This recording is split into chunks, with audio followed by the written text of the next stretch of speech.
haba niya talaga. Tapos meron po akong ano, oh my God, sobrang proud ako dito.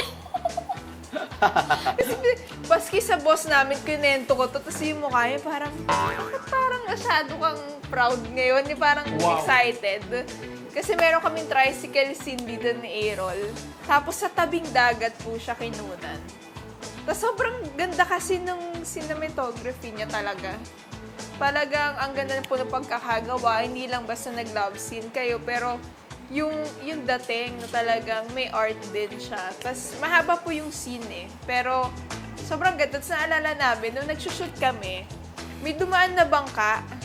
Tapos tumigil sila. Tapos hindi namin sila masita. Paalis, oo. So nanonood sila during nagsushoot kami. Tapos parang inisip namin, okay lang yan. Ano din, dagdag din siya sa sa background natin na sa set. Talaga? Teka muna ha. Nung nag-ano kayo, nung nag-love scene kayo sa may tricycle, sa loob ba ng tricycle o sa labas? Naikot po namin yung tricycle. Nag-start kami sa loob, tapos palabas.